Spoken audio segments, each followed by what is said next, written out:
ओम प्राणाय स्वाहा, ओम उदानाय स्वाहा, ओम समानाय स्वाहा, ओम ह्रीं ओम भूः स्वाहा।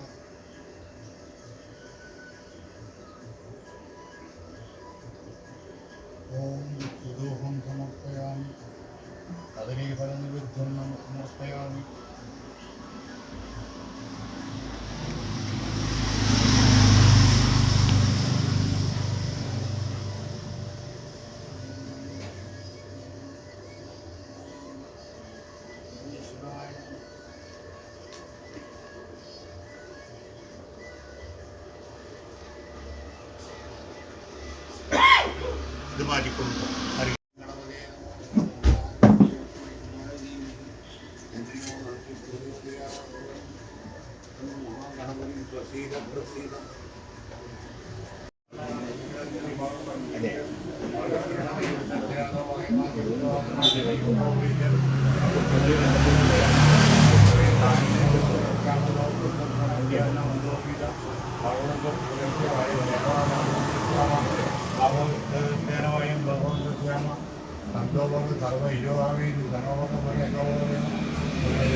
ആ ഇടത്തിലെ സംബന്ധിച്ച് ധനവ ശൂന്യപര സംരക്ഷണം സംവാദം സംഭവം മാനാന്തി ജാനാലം ദേവവാദം മേധാപൂർവ്വ സജ്ജനാന ഉപാസനെ സമാനം മന്ത്രസമിതി സമാനി സമാനം മനസഹചിത്തമേഷ സമാനം മന്ത്രമതി മന്ത്രേ വസനാൻ അവിഷയോ.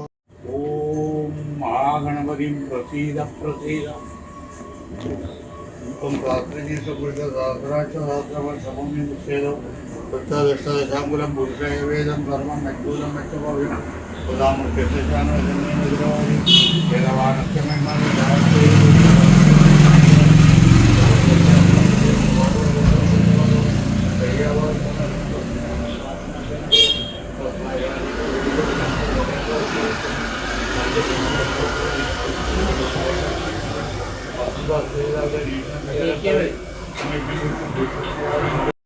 തസ്മദശായന്ത ഏകേ ശോഭയായത് ഗോഹേശ്വര തസ്മതസ്മജാമയം യത്പുരുഷം വിദ്യശരീര വികൽപ്പയാൻ മുഖം കിമർത്തിയോ ഭാഗവതി പാദശ്വരി ബ്രാഹ്മണസ്യ മുഖമാസ ബ്രാഹ്മണ ഒരു ദദ്യസേ ദേശമർച്ച രുദ്രജായത ചന്ദ്രമാ മനസ്സോ ജാതചക്ഷു ദൂരജായത ഭവാദിന്ദ്രിച്ചാഗ്നിക പ്രാണജാരാഭ്യ ഭവ്യം ഭൂമിദശ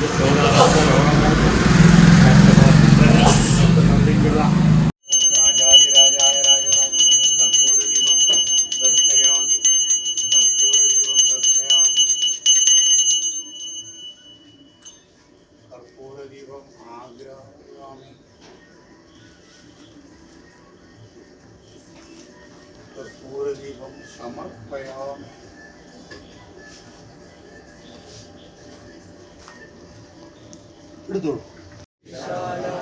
वन्देऽहं गणायकं सर्वविघ्नहरं देवं सर्वविघ्नविवर्जितं सर्वसिद्धिप्रदातारं वन्देऽहं गणायकम्.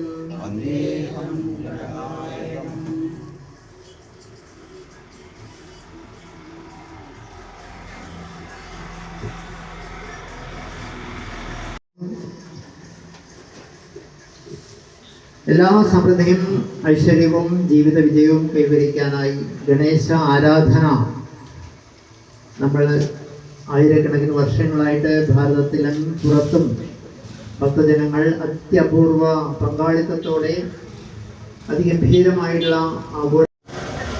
ഇന്ന് സാംസ്കാരിക സമ്മേളനം നടക്കാൻ പോവുകയാണ്. ഏതാനും സമയങ്ങൾക്കുള്ളിൽ നമ്മുടെ ഈ അതിഥികൾ എത്തിക്കൊണ്ടിരിക്കുകയാണ്. ഈ സമയത്ത് ദീപാരാധന നടന്നുകൊണ്ടിരിക്കുന്നു. ദീപാരാധനയിൽ പങ്കെടുക്കാനും നമുക്കെല്ലാവരും നേരിട്ട്, അതോടൊപ്പം നമ്മുടെ പാലോട് പഴഞ്ചേരിയിലുള്ള ഗണേശോത്സവ പന്തലിലും നമ്മൾ ഇന്ന് ഒരു ആഘോഷപൂർവ്വം സാംസ്കാരിക സമ്മേളനം ഒത്തുകൂടുകയാണ്. നമ്മുടെ നാട്ടിലെ പ്രമുഖരായിട്ടുള്ള, ആദരിക്കപ്പെടേണ്ടവരായിട്ടുള്ള, അനുമോദിക്കപ്പെടേണ്ടവരായിട്ടുള്ള എല്ലാവരുടെയും ഒത്തുകൂടലിൽ എല്ലാവരും പരസ്പരം പരിചയപ്പെടാനും അറിയാനും അതുപോലെ നമ്മുടെ ഭാവിയുടെ യാത്രയിൽ എല്ലാവരും ഒരുമിച്ച് സഹകരിച്ച് മുന്നോട്ട് പോവുക എന്നുള്ള യജ്ഞം നിർവഹിക്കുന്നതിന് കൂടിയാണ് ഇത്തരത്തിലുള്ള ഗണേശോത്സവങ്ങളൊക്കെ അതിൻ്റെ വിശാലമായ അർത്ഥതലങ്ങളിലേക്ക് നമ്മളെ ഉപയോഗപ്പെടുത്തുന്നത്. മഹാഗണപതി ഹോമം നമ്മൾ സാധാരണ കണ്ടിട്ടുള്ളതാണ്, നമ്മൾ പങ്കെടുത്തിട്ടുള്ളതാണ്. എങ്കിൽ പോലും ഇവിടെ നടക്കുന്ന മഹാഗണപതി ഹോമത്തിൽ ചില സൗകര്യങ്ങളും വ്യത്യാസങ്ങളും ഉണ്ട്. പ്രധാനമായിട്ടും നമ്മളുടെ പേരിൽ നടക്കുന്ന ഗണപതി ഹോമത്തിൽ നമുക്ക് നേരിട്ട് അർച്ചന ചെയ്യാനും നമുക്ക് നേരിട്ട് അതിൽ പങ്കാളിയാവാനും സാധിക്കുന്ന വിധത്തിലാണ് ഇവിടെ അത് ചെയ്യുന്നത്. അപ്പം നമ്മുടെ നാളും നമ്മളുടെ ആ പങ്കെടുക്കുന്ന വ്യക്തിയും നേരിട്ട് വന്ന് ഇവിടെ നിൽക്കുകയാണെങ്കിൽ ഇവിടെ പൂജ ചെയ്യുന്ന തന്ത്രി അത് ആ സമയത്ത് ആ മന്ത്രം ചൊല്ലിയിട്ട് ആരാണോ വഴിപാട് നടത്തുക അവർക്ക് തന്നെ നേരിട്ട് അർച്ചന ചെയ്യാവുന്ന സംവിധാനമാണ് എല്ലായിടത്തും നടക്കുന്ന ഒരു പ്രത്യേകത. അപ്പോൾ സാധാരണ ക്ഷേത്രങ്ങളിൽ നമുക്ക് നേരിട്ട് അർച്ചന ചെയ്യാൻ സാധിക്കില്ല. പക്ഷേ ഇങ്ങനെയുള്ള ഉത്സവ പന്തലുകളിൽ നമ്മൾ തന്നെ അർച്ചകനാകുന്ന ഒരു സവിശേഷതയാണ് നമ്മൾ പ്രധാനമായിട്ടും ഇങ്ങനെയുള്ള ഉത്സവത്തിൻ്റെ പ്രത്യേകത. അപ്പോൾ നമ്മുടെ സമൂഹത്തിൽ നമുക്ക് നേരിട്ട് പൂജയിൽ പങ്കെടുക്കാനുള്ള അവസരമാണ്. കാശിയിലും അതുപോലെയുള്ള സ്ഥലങ്ങളിലൊക്കെ പോയിട്ടുള്ളവർക്ക് ഇത് പരിചയം ഉണ്ടാവും. അവിടെ ചെന്നാൽ നമുക്ക് നേരിട്ട് ശിവലിംഗത്തിലോ അതുപോലെയുള്ള വിഗ്രഹങ്ങളിലോ നേരിട്ട് അർച്ചന ചെയ്യാനുള്ള സൗകര്യം നമുക്ക് കിട്ടാറുണ്ട്.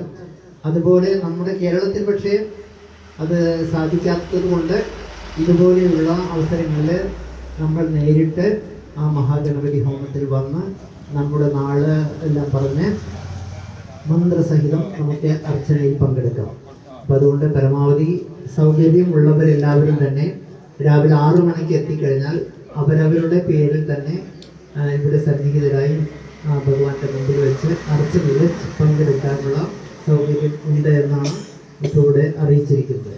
അപ്പോൾ നമ്മൾ ആ ഒരു കാര്യം നമ്മൾ ഉപയോഗപ്പെടുത്താൻ എല്ലാവരും ശ്രദ്ധിക്കണം എന്ന് അഭ്യർത്ഥിക്കുകയാണ്. നമ്മുടെ പരിപാടി ആരംഭിക്കുകയാണ്.